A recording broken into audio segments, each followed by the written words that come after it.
Oi, Elton, bom dia. Olá, bom dia. Tava com saudade? Sim, eu também. Dessa vez demorou bastante, Faz um né? tempão que eu não lhe vejo aqui. Elton Pereira, que é psicólogo, e hoje a gente vai falar. Ele só traz temas que são feitos sob medida para minha pessoa. E é que eu não sabia, viu? É sobre os efeitos da higiene do sono na saúde mental. Inclusive, lembrando que na semana que vem, de 14 a 20 de março, vai ser a Semana do Sono 2025. A gente sempre fala sobre esse assunto aqui no programa, tem um calendário da Academia Brasileira de Sono. É um luxo cada vez mais difícil, o sono. Por quê, Elton? É verdade, né? Quem não tem problemas com sono, vamos dizer assim, tem ouro. Tem né? ouro, é isso mesmo. Dormir bem é um presente. É o nosso ativo mais valioso, né? E bom dia também para você que nos acompanha, né? E que, obviamente, estava esperando aqui por esse momento para cuidar melhor da nossa saúde mental. Eu costumo dizer, Cíntia, que eu sou o chato de duas coisas dentro do processo terapêutico. Eu sou a pessoa que vai cobrar por tudo aquilo que a gente pode fazer em relação à melhoria da qualidade do nosso sono e à prática da atividade física. Então, meus pacientes eles já estão acostumados que eu sempre vou estar pegando no pé em relação a essas duas coisas, né? E o momento ele é oportuno para a gente falar sobre esse processo da higiene do sono. É incrível como, às vezes, a gente acha que é algo simples, mas muita gente nem conhece, muita gente nem sabe desse passo a passo, e o quanto que, às vezes, também de forma inocente, a gente comete erros que podem comprometer de forma significativa a qualidade do nosso sono. A própria Academia Brasileira do Sono, né, que vai organizar essa semana aí de 14 a 20 de março, ela tem uma estatística que mostra que mais de 65% dos brasileiros têm problemas relacionados ao sono, né? E aí é uma certa mistura entre o contexto emocional, as próprias questões também relacionadas aos distúrbios do sono. E hoje a gente sabe da importância de uma noite de sono bem dormida. Quando a gente trabalha o alicerce lá na terapia, né, quando o paciente ele busca o acompanhamento psicológico, a primeira verificação que a gente faz é como que está o seu sono, como que está a sua alimentação e como que está a prática regular de alguma atividade física. Então, o sono ele vai ser indispensável para que a gente consiga entender o contexto emocional que aquele paciente ele vivencia. Aí hoje, né, como a gente está colocando aqui, é o nosso grande desafio, infelizmente, porque a gente tem tido muita dificuldade de fazer essa higiene do sono, de priorizar esses hábitos para que realmente a gente tenha um sono de qualidade. A gente está mexendo muito, fazendo muitas alterações em relação à quantidade de horas que a gente dorme. É incrível quando a gente precisa resolver um problema. Qual geralmente é a minha primeira ideia? Ou eu vou dormir mais tarde, para dar de conta daquela demanda que durante o dia inteiro eu não consegui resolver, ou então eu falo, vou acordar mais cedo, né? Vou acordar mais cedo para conseguir dar de conta dessa sobrecarga que não conseguiu ali encaixar dentro da nossa rotina. E essas alterações, ficar mexendo nesse horário que você dorme, no horário que você acorda, vai justamente na contramão daquilo que seria a higiene do sono. Tudo na nossa vida precisa de rotina, né? Exemplo, você chega aqui no seu trabalho, você não pode fazer o seu trabalho de qualquer jeito, né? Você tem um passo a passo que você tem que seguir. Olha, Não começa... me fale. começa dessa forma, vai para essa etapa, vai para essa outra, e praticamente é quase tudo na nossa vida precisa dessa rotina. Rotina vem de rota, a gente precisa ter esse direcionamento. Em relação ao sono, é a mesma coisa. Quando a gente faz esse processo da higiene, o passo a passo que diz para o teu cérebro que é momento de dormir, que é momento de relaxar, de descansar, a gente vai estar melhorando a qualidade do nosso sono, né? Hoje é muito comum lá na terapia a gente se deparar com aquele... Vou já explicar essa imagem que está aparecendo aí, para quem está acompanhando pela TV. É muito comum a gente receber o relato, Elton, ou eu tenho problemas com sono em relação ao início do sono, ou então eu tenho problemas relacionados, durmo a noite inteira, mas acordo com a sensação que um trator passou por cima de mim. Né? Tem pacientes que falam dessa forma. E isso pode estar relacionado a esse processo de higiene do sono. Você não tem os hábitos corretos que poderiam melhorar de forma significativa a qualidade do sono. A imagem que apareceu aí, né, ela mostra pra gente o eixo melatonina-cortisol. E olha como é interessante a gente entender essa dinâmica, né? Ali está o que a gente chama do nosso ciclo circadiano. E muita gente hoje, pelos nossos hábitos, tanto de trabalho como às vezes até as alterações que a gente vai fazendo na nossa rotina, infelizmente bagunçou esse ciclo biológico, né, que seria o ciclo circadiano. Aí ali tem o processo, né, de 6 da manhã a 6 do outro dia, né, que seria esse ciclo aí. Você vai perceber que a melatonina, que é o hormônio que regula o nosso sono, né, seria o regulador do nosso sono, e o cortisol, ele é um eixo que ele tem que estar sincronizado, os dois. Perceba que às 6 da manhã, o que que acontece? As duas linhas têm que estar sincronizadas, é isso? A vermelha e a verde. Não, eu acho que eu não estou usando a palavra correta em relação à sincronização, mas é porque elas precisam de um equilíbrio que, enquanto entendi. Uma está em alta, a outra tem que estar em baixa. Né? Entendi. E aí hoje... Aí tá bem bonitinho, né? Aí tá ok, porque veja, às 6 da manhã, o que que acontece? Eu ainda estou naquela fase de sonolência, então veja que a linha na cor lilás, que representa a melatonina, ela está em alta, né? O que que acontece com o passar das horas? De acordo com o que vai avançando, né? Eu preciso de mais cortisol. O cortisol aí é o hormônio do estresse. Aí você poderia dizer, olha, Elton, mas como que você está dizendo que eu preciso desse hormônio do estresse? É o contrário, a gente não quer não ter o estresse, né? Mas aí a gente está falando dos níveis basais. A gente precisa desse nível adequado de cortisol, de estresse, para que você se sinta disposto a fazer o que tem que ser feito. Quando a gente está com aquela sonolência... como se fosse o despertador interno. Perfeito. Esse equilíbrio, a gente está falando aí de hormônio, esse equilíbrio hormonal, ele precisa acontecer.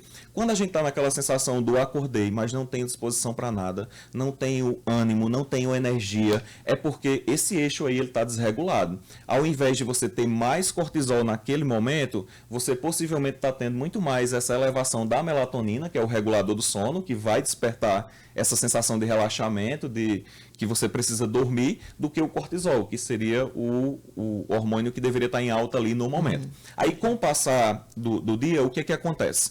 Vai se aproximando ali das 6 da noite, como a gente está vendo, aí o ciclo volta a se inverter. Está vendo que a melatonina subiu, né? E o cortisol, ele tem que descer, né, para que a gente consiga já ir entrando naquele processo de relaxar e ter uma boa noite de sono. O que que acontece hoje, principalmente pelo uso excessivo das telas, né? Vi até que você estava abrindo o programa falando já desse tema relacionado à questão lá do manual, né, que traz para a gente as práticas corretas de qual seria o momento correto da gente liberar essa tela para os nossos filhos. Hoje, tanto os adolescentes como inclusive os adultos, a gente sofre muitas alterações nesse eixo aí que a gente está vendo por conta das telas, do uso exagerado de tela. O que que a tela faz? E aí eu teria inúmeros outros fatores aqui bem interessantes para a gente analisar, é porque a tela em si, além da emissão da luz azul, que eu acho que hoje qualquer pessoa consegue entender isso, né? Quando a gente fala dessa influência da luz azul que as telas emitem, que atrapalha em relação ao nosso sono. Essa emissão, ela mexe justamente nesse eixo. O que que acontece? Quando a melatonina deveria estar em alta e o cortisol em baixa, o uso exagerado da tela ali, próximo do horário de dormir, faz a inversão desse eixo. Então, o cortisol ele vai subir e a melatonina vai cair. É por isso que a gente tem a dificuldade de pegar no sono. É por isso que a gente tem o comprometimento da qualidade também do nosso sono. E não só isso. Quando a gente fala desse conjunto de hábitos, né, que a gente tem que desenvolver, são hábitos e prática, a higiene do sono. Tem um fato interessante que uma vez um paciente me falou assim, mas eu falei, vamos trabalhar a higiene do sono para dar uma melhorada nessa qualidade do sono. E aí ele falou, nossa, Elton, mas eu tomo banho todos os dias antes de dormir. Não é disso que a gente está falando, é importante também, continue tomando banho. Não é só isso, né? Mas não é só isso. A higiene que a gente está falando é justamente baseado nessa rotina que a gente colocou aqui, esses hábitos que tem que ser desenvolvido. E aí não adianta você fazer por uma semana, por um mês, que possivelmente você não vai ter os resultados que de forma significativa, para que a gente consiga mensurar. São hábitos que tem que ser para a vida inteira. Isso inclui o afastamento das telas. Eu sei, concordo, entendo quando o paciente diz que é difícil, que na maioria das vezes não consegue, mas não tem como a gente brigar com questões científicas. É provado cientificamente que prejudica. Aí a gente vai ter que fazer escolhas. Ou eu me dedico a cuidar da minha saúde, ou eu vou ter que pagar o preço de cuidar do meu adoecimento, porque é isso que vai acontecer, né?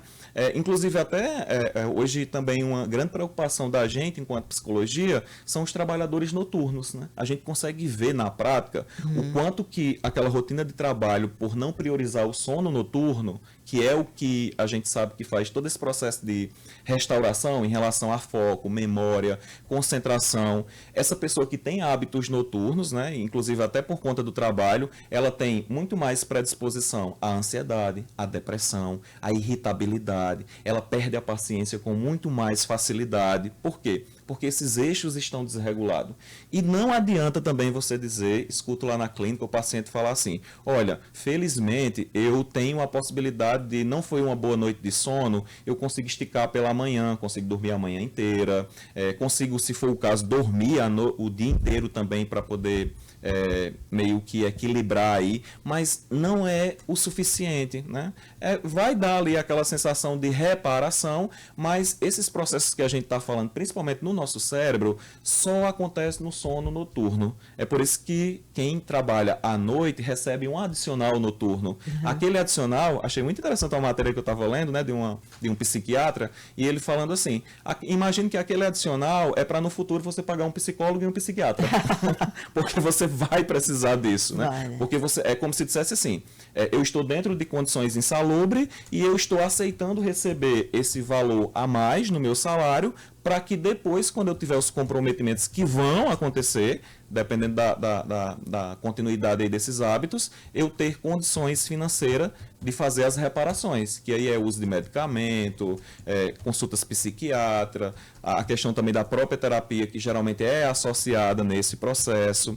Aí, sim, eu não gostaria de não esquecer também desse ponto. Tem uma área do cérebro que ela está sendo estudada agora, recente, né, que é a grande descoberta quando se fala de sono. É o sistema linfático, né? Não é linfático não, é linfático mesmo. Tá? Que é o que? O que seria esse sistema linfático? É a limpeza do nosso cérebro, a faxina do nosso cérebro. Sim. Aí volta a questão que eu falei. Quando que acontece? Só acontece à noite. Não acontece em nenhum outro período de sono. Então, por isso que a gente necessita fazer tudo aquilo que leve a gente para um sono de qualidade. O sistema linfático, ele funciona como se fosse, imagina um escritório, por exemplo. Durante o dia inteiro, no escritório, você assina documentos, você tira uma coisa de um local para o outro, você toma cafezinho ali. O que é necessário no final do expediente? Limpar tudo, né? Limpar tudo, perfeito. A limpeza, a organização, por quê? Porque se no outro dia eu chegar para trabalhar e aquela bagunça estiver ali, vai dificultar o meu dia a dia, vai dificultar o meu próximo dia de trabalho. No nosso cérebro, os estudos têm mostrado que acontece a mesma coisa. Esse sistema linfático é a faxina do nosso cérebro e se você não dormiu, é a mesma sensação do iniciar o dia com tudo bagunçado. Nossa. E sabe o que é mais preocupante? É porque, como é uma faxina em relação a coleta de proteínas que precisam ser retiradas do nosso cérebro, de áreas do nosso cérebro, isso influencia no desenvolvimento do Alzheimer. Então, se você não tem um sono de qualidade, você tem uma predisposição maior a desenvolver Alzheimer, por conta que essa faxina não está sendo feita. E existe uma proteína em específico que, devido a essa faxina não estar sendo feita, vai ser acumulada, que predispõe ao Alzheimer. Né? Entendi. Então, a comunicação ali dos neurônios ela vai ficar prejudicada pelo acúmulo. Elton, as pessoas sempre pedem aqui, né, algumas dicas, e eu queria te perguntar o seguinte, os dados são realmente alarmantes. Aqui fala em 30%, mas eu vi que no Brasil é quase 60%. 65%, né, de pessoas que não dormem, e na pandemia aumentou muito. Sim. E eu queria saber se você atribui também isso, claro que tem os aspectos internos, né, de cada um de nós.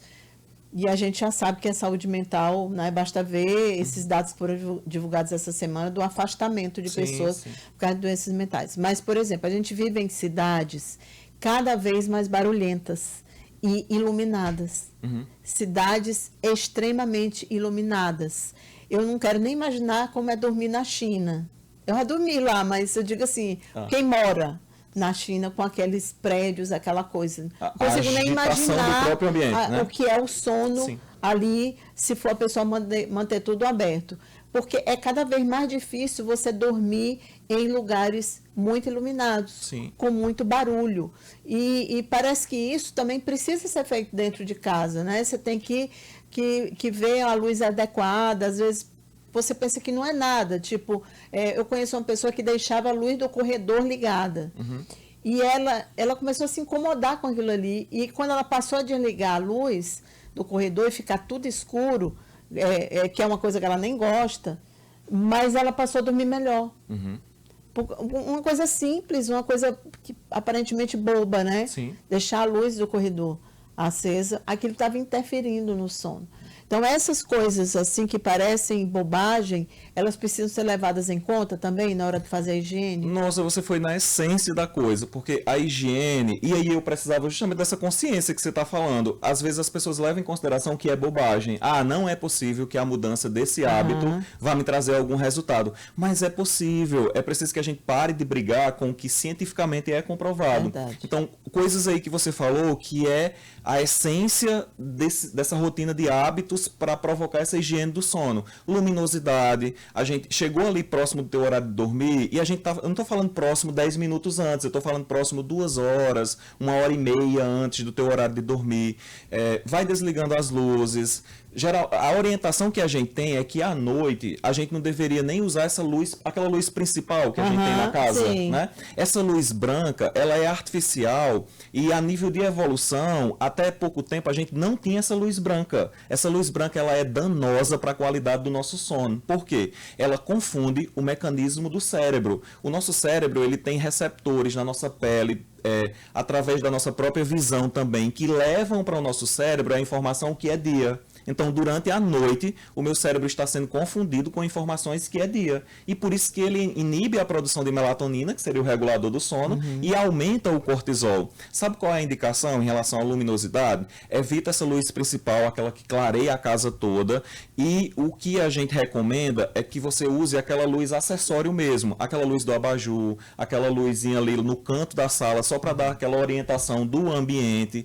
E a luz amarela. E sabe por que a luz amarela? Olha como faz sentido. A nossa evolução está ligada ao quê? A questão da luz do fogo, né? A gente evoluiu a luz do fogo em relação à espécie. E essa luz amarela, ela provoca para o nosso cérebro a sensação de relaxamento, de paz, de tranquilidade. Então, essa é a luz que você deve utilizar. E isso inclui esses outros critérios que você colocou. Um ambiente que tenha essa questão do barulho, do ruído reduzido, a questão da luminosidade. Quanto mais escuro for o ambiente que você dorme, mais você facilita a produção da melatonina, que é o hormônio regulador do sono, né? E outras questões que a gente tem que, como quando eu falo da gente parar de brigar com o que cientificamente é comprovado, o que eu mais escuto lá na clínica eu tenho que pegar o celular, porque o celular é que me dá sono para dormir. Eu tenho que deixar a TV ligada, porque a TV ligada facilita o meu sono. Isso não existe, gente. Não existe. Não tem como. Mas muita gente fala isso. Tem que deixar a TV ligada para dormir. É o mesmo de dizer que eu funciono melhor à noite. Se você funciona melhor, se você tem que isso não existe, é uma percepção errada, inclusive. Se você tem a percepção que você produz, que você funciona melhor à noite, isso é um perigo. Você tem que combater, você tem que parar de alimentar essa ideia que você funciona melhor à noite, né? E são essas coisas que, infelizmente, a gente não vê o paciente fazer, que poderia melhorar de forma significativa o sono. E eu sei que o nosso tempo está avançando, mas só para um pontinho também importante. Olha, Cíntia, a gente investe muito, né? E aí eu acho que quem acompanha também concorda comigo. A gente investe muito num bom tênis, num bom carro, em várias outras coisas. Não que isso não seja importante, mas a gente não investe no colchão que a gente dorme. No colchão, na cama, no travesseiro, nos lençóis que você utiliza. E tudo isso faz parte do processo de higiene de sono. Se você pudesse fazer um grande investimento na sua vida, seria dormir num bom colchão, numa boa cama, num quarto que pudesse te proporcionar até um ambiente aconchegante, né? E também em relação à temperatura. A gente está em uma capital que a gente lida com esse calor intenso a todo tempo, e a gente sabe a importância de dormir em um ambiente pelo menos climatizado, agradável, né? Que, infelizmente, a maioria das pessoas também não tem essa condição, né, de proporcionar. Bem lembrada essa história do colchão. Inclusive, se tiver alguma empresa de colchão, pode anunciar aqui que a gente anuncia. Mas eu adorei essa lembrança do colchão, porque realmente... O colchão geralmente é da promoção. A gente nunca lembra disso. A gente compra... O colchão é da promoção. Ou então passa anos e anos, inclusive, tem validade, né? Os colchões... É de 8 a 10 anos. Você não pode ficar a vida toda com o mesmo colchão, não, gente. 8 a 10 anos se for um bom colchão. Que geralmente a gente... olha lá o seu colchão. colchão, porque isso pode estar trabalhando no seu sono. Eu queria só dar uma dica, negócio da luz, que foi como eu resolvi. Eu sempre usei muito abajur, né? Eu gostava e tal. Só que também estava me incomodando.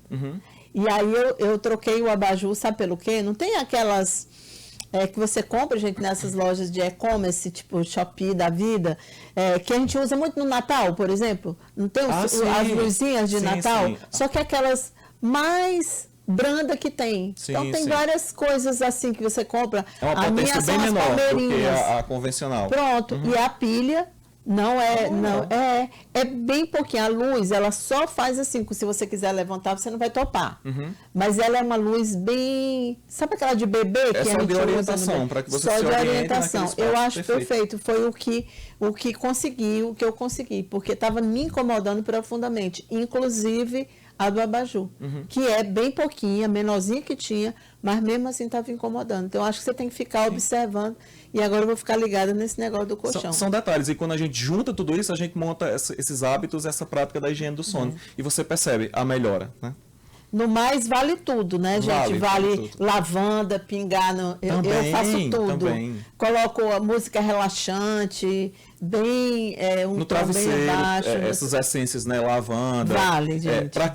Para quem gosta também do chá. Só não vale o chá verde, gente, pelo amor de Deus. Não, chá verde não. Tem que ser a camomila, a lavanda, essas coisas mais relaxantes. E mudar a alimentação também, nada de comida pesada à noite. Sim. Como disse o Elton muito bem, é uma rotina.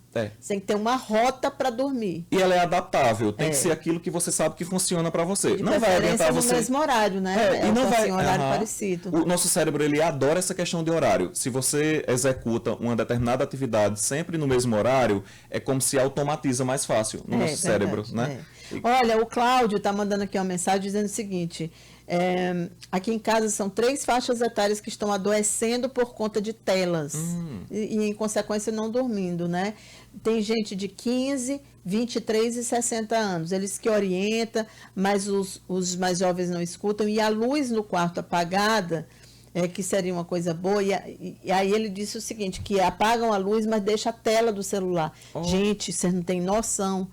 E quando você bota no brilho máximo, que fica aquela coisa que impacta, assim, pelo menos diminui o brilho, já que você não consegue... Né? E sabe qual é o comportamento que a gente vê hoje? Que está falando aí o Cláudio está falando de várias faixas etárias, né? E aí eu concordo com você que realmente é um comportamento que a gente também tem observado.